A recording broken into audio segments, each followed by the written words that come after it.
They judged him before he spoke a word. A black man in a tailored suit, quiet authority in his bearing, a subtle challenge in the calm of his gaze, enough to make them nervous, enough to make them dismiss him outright. They didn't wonder what he was carrying in that old briefcase or why his invitation had a signature that outranked theirs. They didn't imagine he might hold the power to save them all. They laughed him off without realizing they were signing their own ruin. This isn't just another business deal. It's the story of how a bank tried to protect its image by pushing the wrong man aside and discovered too late he controlled everything they cared about. Stay with me to see how arrogance meets its reckoning.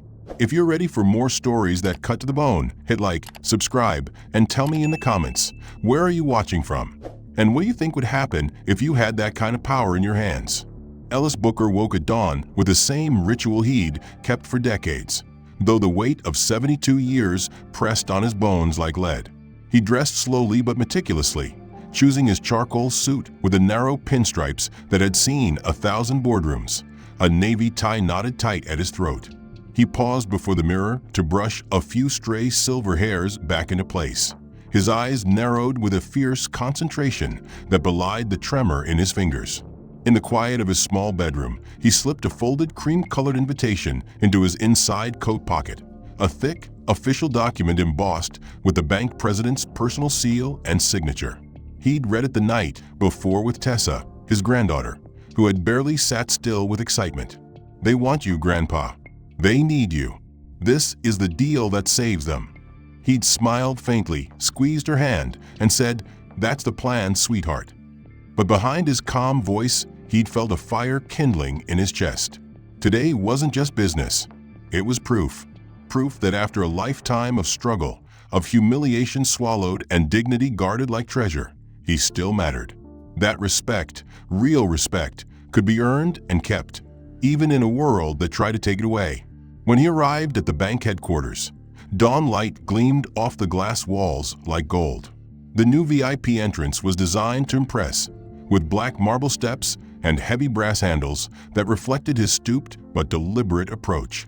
He climbed carefully, one hand on his polished cane, the other gripping the worn leather briefcase that had accompanied him to meetings from Detroit to Dakar. Ahead of him, 2 security guards stood at stiff attention. As he drew closer, they exchanged a glance that made something twist in his gut. He cleared his throat and offered them both a polite nod. "Morning, gentlemen," he said, voice deep and weathered. He pulled the invitation from his coat and extended it carefully, his knuckles pale against the crisp paper. The taller guard didn't even glance at it. He raised one palm with an exaggeratedly patient expression and said, "Easy there, sir. You're looking for the customer service entrance." Around back, Ellis blinked. For a moment he was too stunned to respond. He had run companies, negotiated 8-figure deals, sat on charity boards. He swallowed hard. "I'm here for an appointment. You'll see my name on the list," he said evenly, trying to push the paper closer. The younger guard snorted. "We don't need to check anything. This is the VIP entrance for executive clients." Ellis felt heat crawl up his neck. He forced his voice steady, the tremor in his cane rattling softly on the marble. "Son, I am the executive you're waiting for.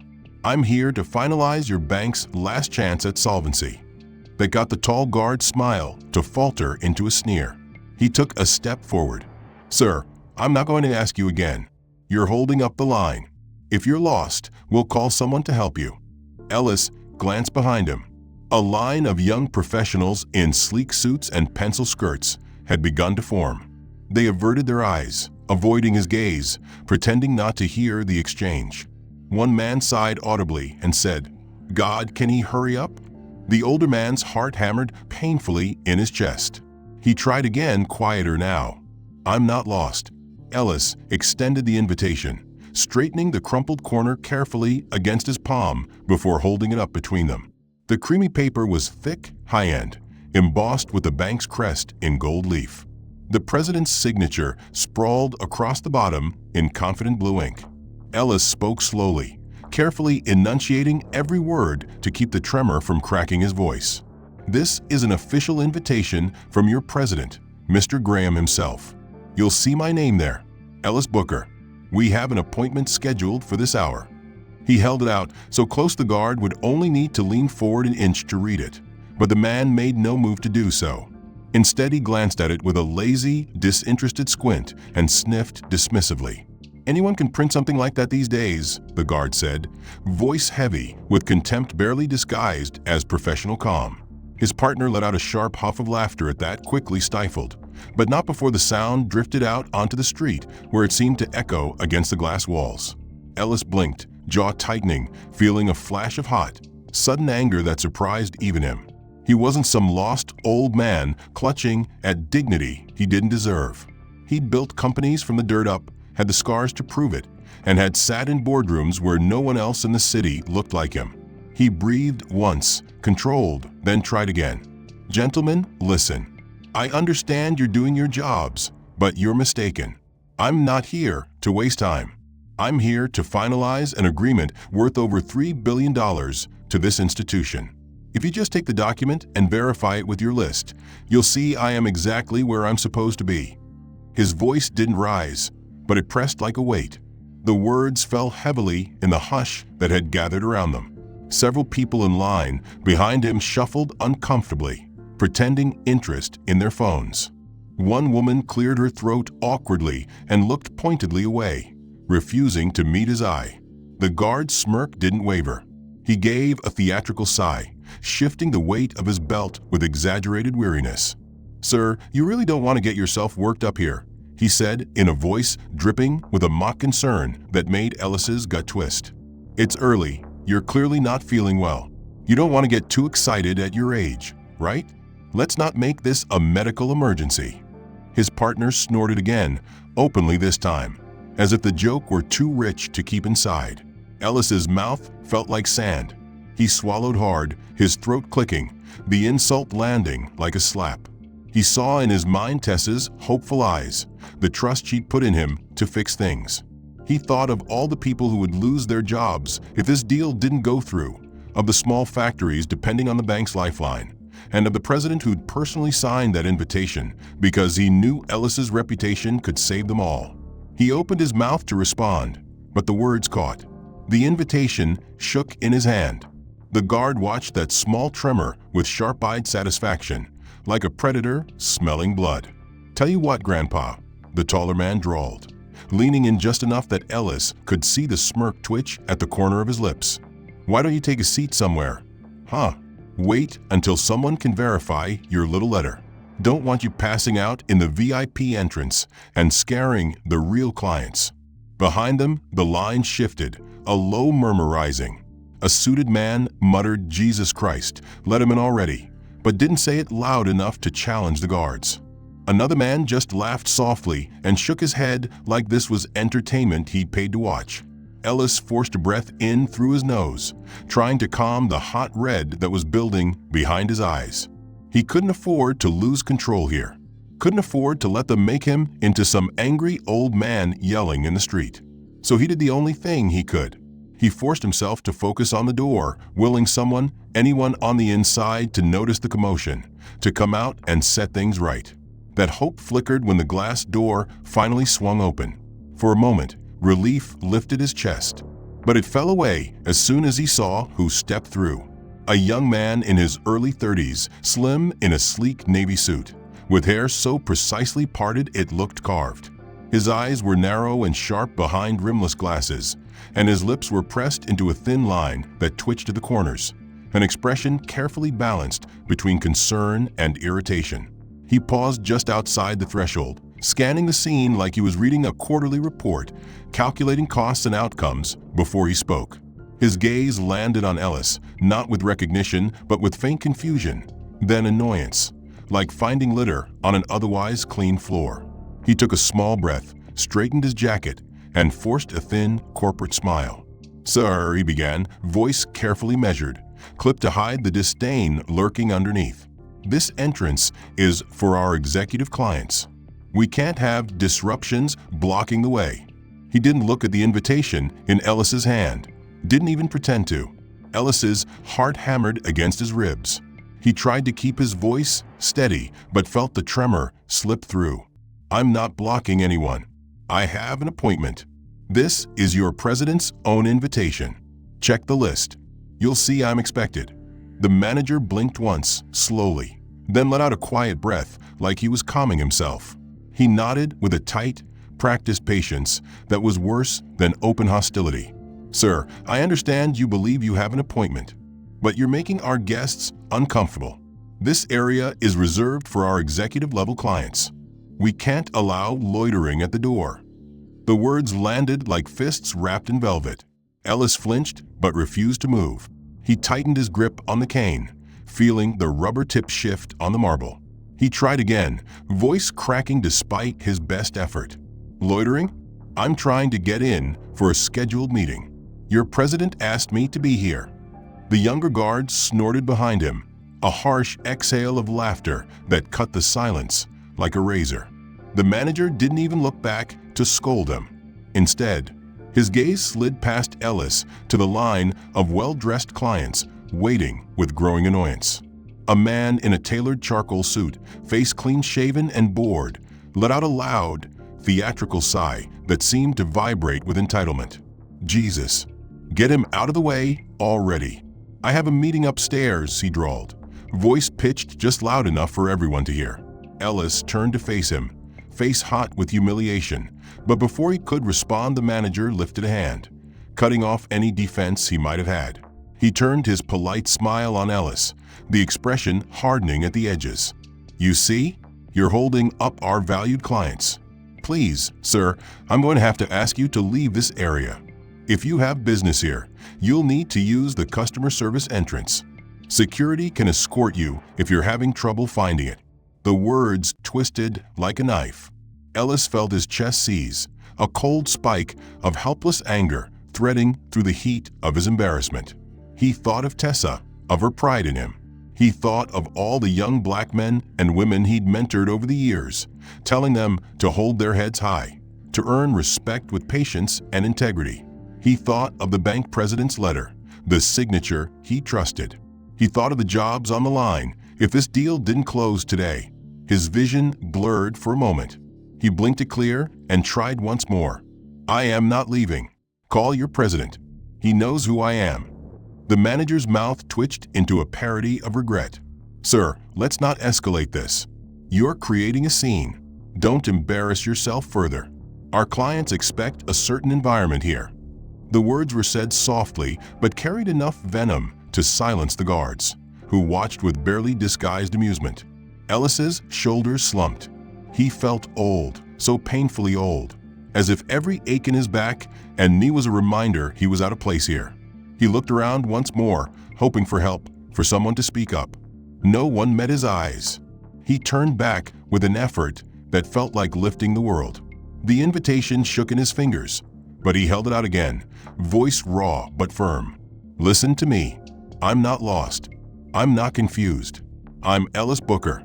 Your president signed this invitation himself. I'm here to deliver a capital package, $3 billion.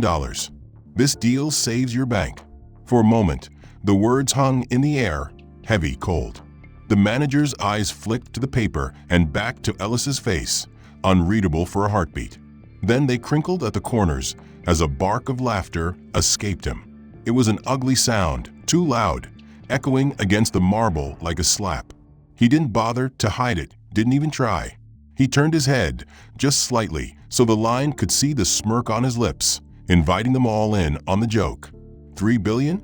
Really? He let the words drip with sarcasm, shaking his head slowly, as though Ellis were a child who'd announced he was going to fly to the moon.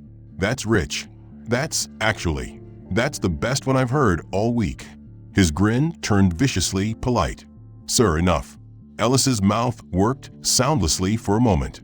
He felt his heart pounding, so hard he wondered if they could see his jacket move with it. His fingers dug into the cane's worn handle until his knuckles ached. He tried to speak, tried to explain, but the words wouldn't come at first. He forced them out, voice cracking. "Check with your president. Call him. He's waiting for me. I didn't come here to beg for service. I came to save your bank from collapse." The laughter at that was sharper, shorter. The manager rolled his eyes so broadly it was theatrical, performative, for the benefit of the watching crowd. He turned back to the guards and jerked his chin. "Move this old man along. I'm done." Ellis felt the color drain from his face, a hollow cold pooling in his gut. He tried one last time, voice breaking. "Don't do this. I am the deal you're waiting on." The taller guard's face hardened, the polite smirk dropping into something flat mean. He stepped closer, close enough that Ellis could see the pores on his nose, smell the stale coffee on his breath. "Sir, I don't want to put hands on you. Don't make us do that. I'm asking nicely." Ellis's hand trembled around the cane. His knees felt like glass about to shatter. He was aware of every pair of eyes on him, the line that had stopped to watch, some with open amusement, some with embarrassment, none with any intention of helping. The well-dressed man in the charcoal suit let out a low, theatrical whistle. "Jesus, this is pathetic." The words hit Ellis like a brick to the chest. He felt tears threatening at the corners of his eyes, but refused to let them fall. He blinked rapidly, jaw locked so tight it hurt. He drew in a slow, shuddering breath. "I came here to help you," he rasped, voice low, ragged. "Your president knows who I am. He asked me personally." The manager didn't even bother looking at him.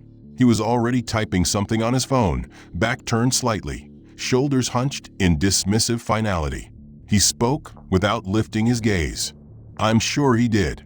Now let security do their job." The taller guard's hand hovered at Ellis's elbow, fingers curling slightly, a silent threat. The younger guard shifted to flank the other side, posture squared, jaw set. "Let's go. Now."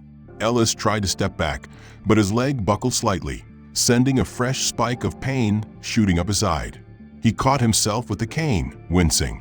The invitation bent further in his fist, the gold-embossed crest now creased and limp. His lips moved, searching for words, anything to pierce this wall of disdain, but nothing came. "Call upstairs. He knows I'm coming. Your president invited me himself." The taller guard didn't even blink. He leaned in, eyes narrowing until they were two cold chips of granite, and pressed one meaty hand against Ellis's shoulder, not shoving, but holding with enough weight that Ellis felt it like a threat. "Sir, I'm telling you now, you need to back away. We don't want this to get messy." The words were calm, rehearsed, but the fingers dug in just enough that Ellis gasped softly, the edge of his shoe scraping on the marble as he lost a half step. He planted the cane hard, the rubber tip squeaking, fighting to hold his ground. His heart was a thunder in his chest, the world buzzing at the edges of his vision, but he wouldn't move. Not yet. He tried to lift the invitation again, but his hand was shaking so badly the paper flapped like a dying bird's wing. His voice rose higher, cracking. "Call. Upstairs. You have to. I'm here to save this bank." The words weren't even for the guards anymore. They were for the people watching, the well-dressed clients in line who'd fallen silent, their faces tight with discomfort. He could see them glancing away, pretending to study their phones, refusing to meet his gaze. But they didn't leave. They didn't intervene. They were watching, making sure not to miss a single degrading moment. The younger guard snatched the paper from his shaking fingers, giving it the barest glance before crumpling it in his fist. "This crap," he muttered, holding it out to his partner like a joke. Grandpa brought his own invite from Kinko's. The taller one actually laughed, a low, ugly sound, and Ellis flinched like he'd been slapped. He lunged for the invitation, off balance, but the big man's hand closed around his upper arm like a vice. Ellis felt the heat of his own humiliation rise to his face. He tried to yank free, but it was pathetic. His arm didn't have the strength, and the guard didn't even have to strain. "Don't," the big man growled, so close Ellis could smell the cheap aftershave, the morning coffee on his breath. "Don't you make me drag you." Ellis tried again, voice ragged, tears burning hot in his eyes. He hated himself for that more than anything. "Just check my name. Please. Please. I'm not a threat. I'm Ellis Booker. Ask your damn manager." The younger guard barked a laugh and jerked his thumb over his shoulder. "He heard you. He's right there." Ellis turned, desperate, and saw the assistant manager standing just inside the glass door, arms folded, lips pressed into a thin line of disgust. Their eyes met for a single, agonizing second. Ellis saw it all there. The condescension, the annoyance, the certainty that he was a problem to be cleared away. The manager didn't even try to hide it. He shook his head slowly, as if Ellis were a dog that wouldn't stop barking. Then, loud enough for everyone in line to hear, he said, "Stop shouting. People are watching. You're embarrassing yourself." The words knifed into Ellis's gut. He felt his mouth go dry, his next protest shriveling in his throat. He wasn't shouting, he was begging. He was pleading for them to see him, to remember who he was. He tried to speak, but all that came out was a low, choke sound. The taller guard shoved him then, not hard enough to throw him down, but enough to make him stumble. His cane skidded on the marble. He felt his knee buckle and gasped, forcing it straight with a howl of arthritic pain. He scrambled to keep his feet, leaning heavily on the cane now, breath ragged and loud in the hush that had fallen over the crowd. He heard the phones come up before he saw them, the faint plastic click of camera apps opening, the telltale red record light blinking in the corners of his vision. Someone said, low and satisfied, "Jesus, get this on video." The manager turned away, pretending not to see, but his voice still carried. "Security, get him off the steps. He's blocking our paying clients." The words were the final stamp, the official verdict. Ellis tried one last time, voice high and cracking with pain and humiliation. "Please, you're making a mistake. You don't know what you're doing." But the taller guard shoved again, this time with real intent. But the manager had already turned his back completely, waving his phone in the air as he walked away from the door. "Get him off the steps," he snapped at the guards, voice hardening with annoyance. Then he lifted the phone to his ear and, loud enough for Ellis to hear, said in a crisp, performative voice, "Yes, hello. We have an aggressive older man at the VIP entrance refusing to leave. He's harassing clients. We need police here now." Ellis felt his stomach drop through the soles of his shoes. The words hit him with more force than any shove. Aggressive. That was what they were going to call him. That was what people would hear when they watched the video someone was surely filming from behind the line, waiting for him to give them the viral meltdown they all seemed to want. He saw the people in line shuffle back another step, giving security more space to push him without having to see it too closely. A woman clutched her designer bag tighter and looked away deliberately, pretending to check her phone, while a man near the front laughed and said under his breath, "Jesus, he's still talking?" Ellis felt his throat close. He tried to speak, but nothing came out but a strangled rasp. He watched helplessly as the manager nodded to security and slipped back inside, the glass door closing behind him with an unfeeling click. He was shut out completely, the marble facade of the bank gleaming like polished indifference. The guards didn't even bother to keep up the fake politeness anymore. The taller one dropped his hand onto Ellis's shoulder, squeezing until Ellis winced in pain. "I said move it," he growled, voice so low and threatening it made Ellis's blood run cold. The younger one moved in on the other side, effectively boxing him in so there was nowhere to turn except back down the steps. Ellis felt the weight of the line's stairs pressing into his back, the embarrassment crushing his chest until he couldn't breathe right. His cane wobbled with each forced step back, the rubber tip scraping and squeaking on the marble as he tried to keep himself upright. His hip throbbed with every jarring shift of weight. He opened his mouth once more, voice trembling with desperation. "Please, I'm not trying to cause trouble. This is a mistake. You'll ruin everything." But the words sounded small even to him, lost under the muttered derision of the bystanders. The guards didn't respond except to push. The older guard's hand dropped to the crook of Ellis's arm, fingers digging in so hard Ellis could feel the bruises forming already. He cried out, more in shock than pain, the sound ragged and humiliating. That's when he heard it, the rising wail of sirens somewhere down the block. His heart plummeted. No, they couldn't really have called the police on him. He wasn't doing anything. He was just trying to get in for a meeting he was invited to. Panic twisted in his gut. "Wait, please don't call them. You don't understand," he pleaded, voice cracking like a boy's. But the taller guard only grunted and shoved again, forcing him down another step, making his knees nearly give.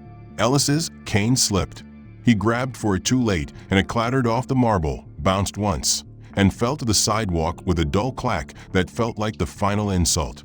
He heard a few gasps from the watching line, but no one moved to help. No one even stepped forward to pick it up. He reached for it with shaking fingers, eyes blurring with tears of rage and shame, but the younger guard batted his arm away. "Leave it. Don't move," he snapped. That was when the police car rolled to a stop at the curb, lights flashing, siren warbling down. Two uniformed officers climbed out, moving quickly up the steps with authority that froze the already silent line into absolute stillness. Ellis felt the sick, cold wash of fear flood through him as they approached, one hand resting on the butt of his sidearm. "What's going on here?" the lead officer barked. The taller guard didn't even hesitate. "He's trespassing, aggressive, refusing to leave." Ellis felt the words lance through him like barbed wire.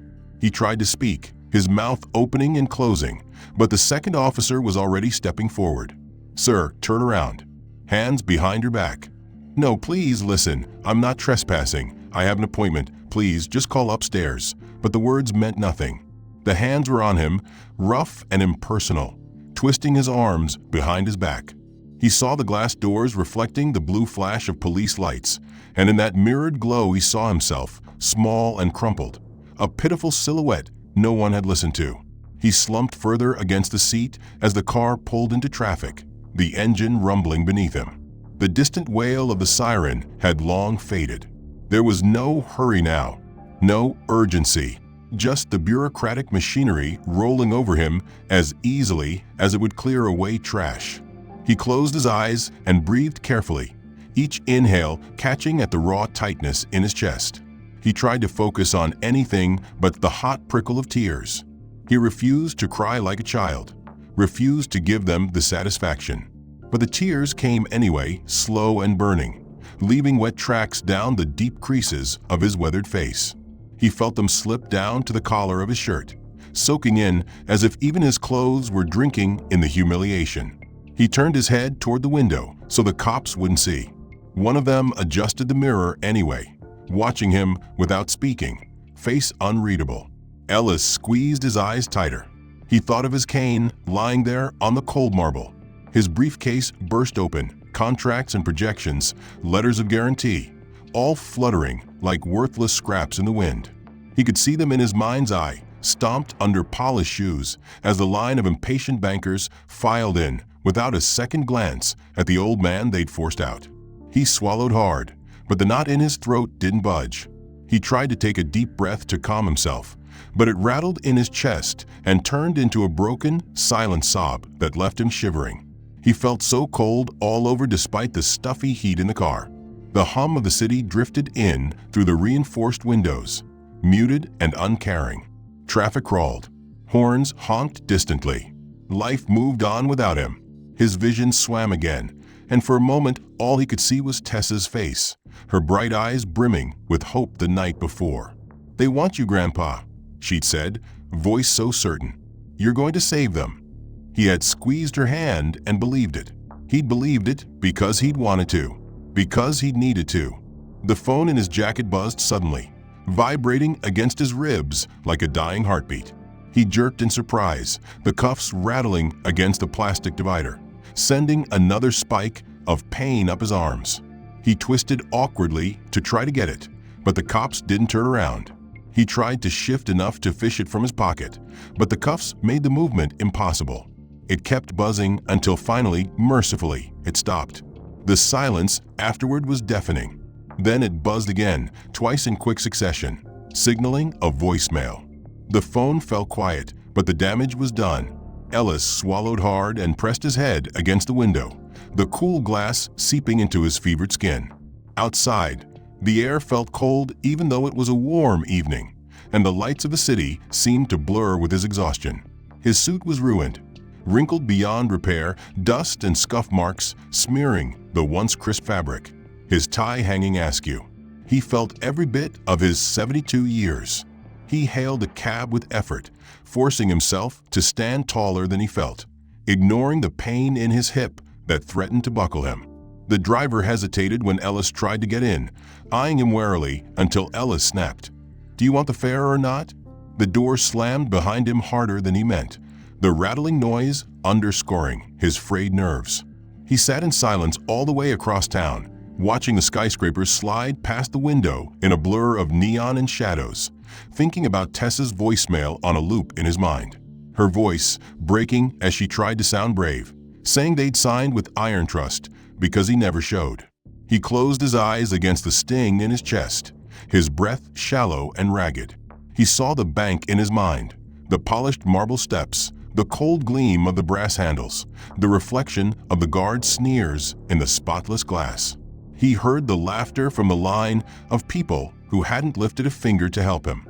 He thought of the toast he'd glimpsed through the window, the suit's clinking glasses over the deal he was supposed to close, the one he'd given decades of his life to make possible.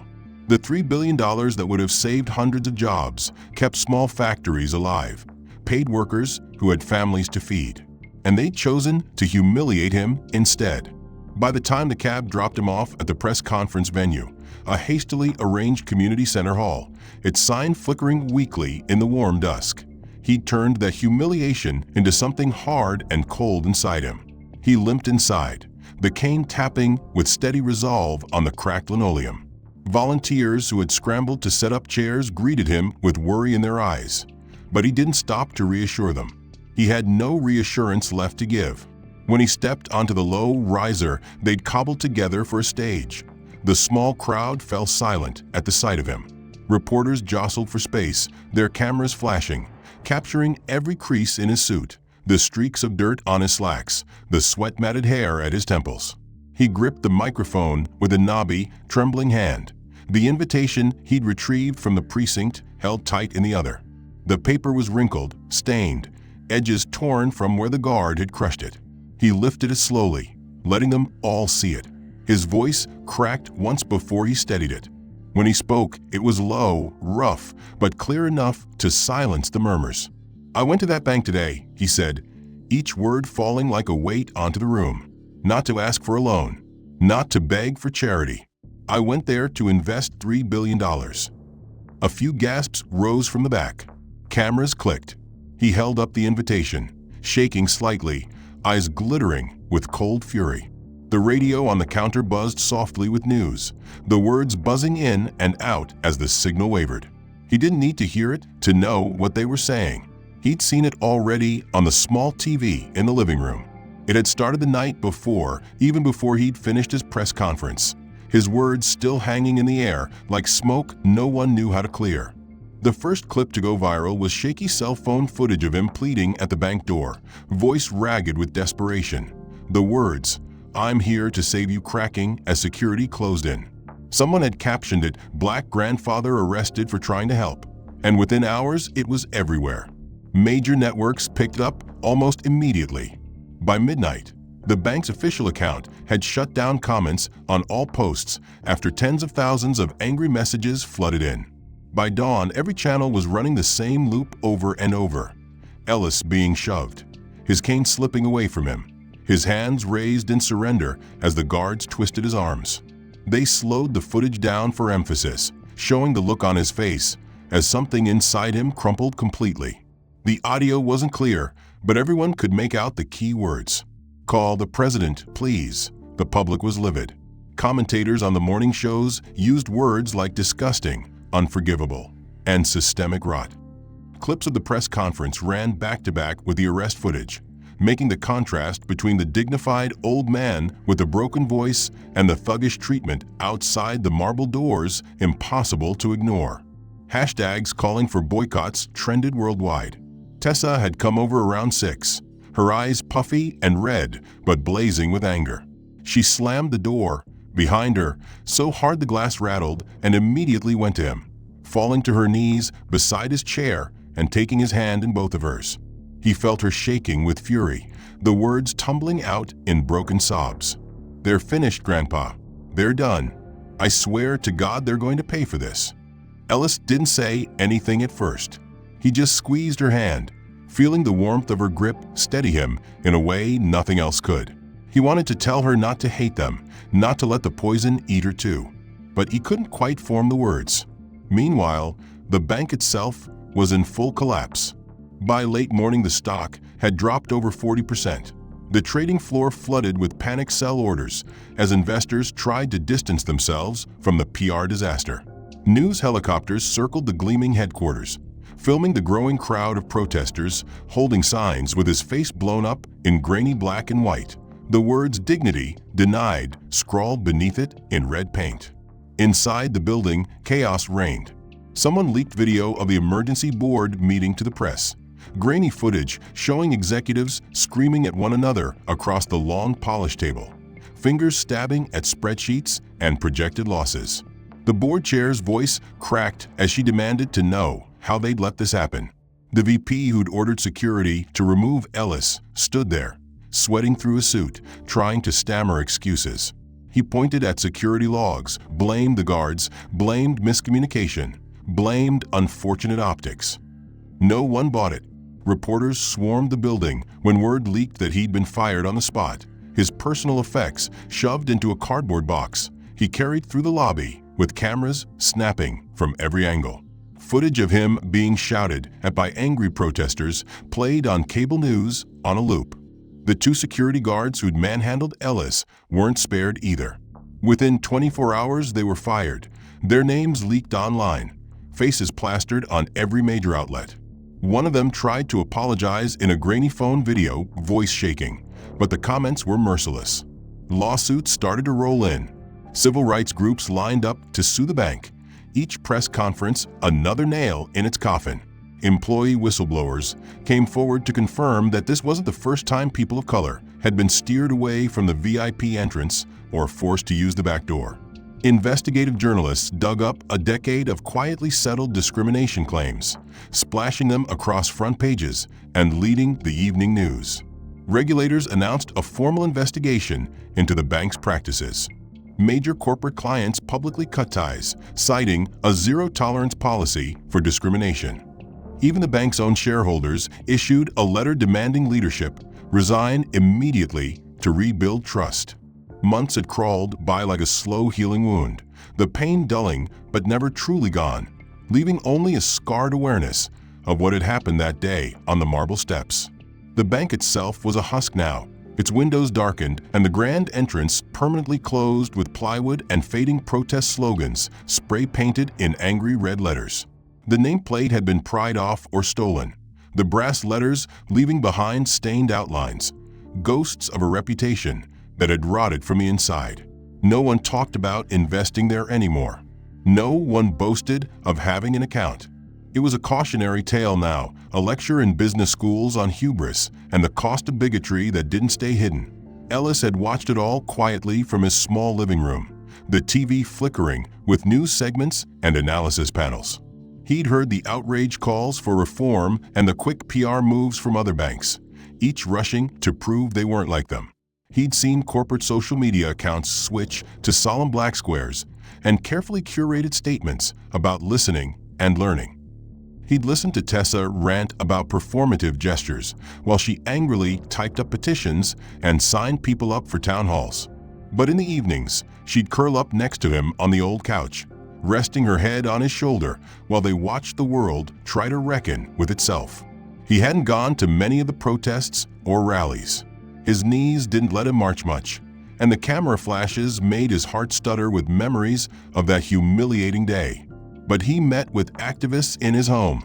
He spoke in quiet, even tones about dignity, about how no amount of money or power should ever make you forget to see the person in front of you. He told Tessa's friends that he didn't want revenge. He wanted change, real change, the kind that couldn't be posted and forgotten the next day. He watched as people argued about what that meant. He watched the debates and the anger. He let it all wash over him. He was old. He'd seen enough to know change was slow. That didn't mean you gave up. So when the invitation came from the community senior center, he almost didn't go. He read the handwritten note 3 times before finally nodding and folding it into his breast pocket, tapping it with 2 fingers as if to remind himself that his choice mattered. The note had been humble, apologetic, an admission that they didn't deserve his forgiveness, but wanted the chance to speak anyway. He dressed carefully that day, wearing his other good suit, the one Tessa had pressed for him. She offered to come along, but he shook his head gently. "This one I have to do myself," he'd said, resting his hand on her shoulder with a soft squeeze. He made the slow, steady walk to the center, cane tapping rhythmically on the cracked sidewalk, every step deliberate, a refusal to let age or pain stop him. Inside, the room was plain, scuffed linoleum floors and folding chairs arranged in a rough circle.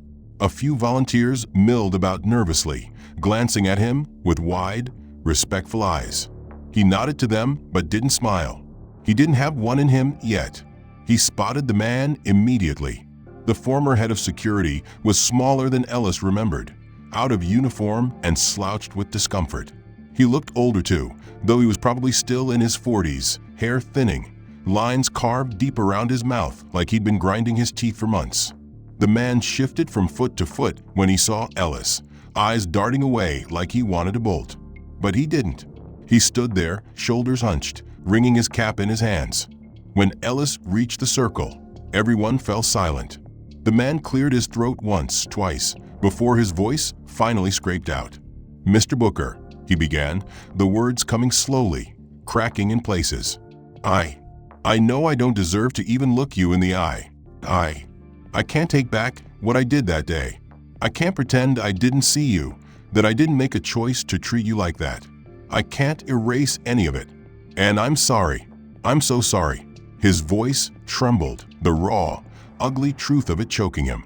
"I've been coming here for weeks now, trying to learn, trying to do something better with myself. The kids here, they've heard about what I did. I tell them the truth, that I was wrong, that I let hate and fear talk for me. I don't want them to be like me. I know it's not enough. Nothing will be enough, but I want to try." The room was silent except for the ticking of the wall clock and Ellis's cane tapping softly as he shifted his weight. His face was carved from stone, lined and grave, eyes shining not with tears now, but with something harder, older. He let the silence stretch long enough that the man began to tremble, voice gone completely as he ducked his head. Ellis's voice, when it finally came, was low, graveled, but unflinching. "What you did that day humiliated me. It stripped me down in front of the world. It told everyone watching that I didn't belong. You can't undo that. You can't make it better for me, but you can make sure no one else ever has to feel it." He let that hang before he finally extended a weathered, shaking hand. The former guard's eyes flooded, his fingers fumbling before he clasped Ellis's hand with both of his, holding on like a drowning man. Ellis squeezed once hard, then let go, turning away with the cane tapping softly, deliberately on the floor as he walked out, leaving behind the possibility of change. Hard won and imperfect but real. The end. If you've made it this far, thanks for reading this story. If you enjoyed it or found it meaningful, hit that like button and subscribe so you don't miss any future stories like this one. I want to know what you think about Ellis Booker's journey. How did the plot make you feel? What was the moment that hit hardest for you? And where in the world are you watching or reading from today? Drop a comment below and share your thoughts. I'd love to hear them and keep the conversation going.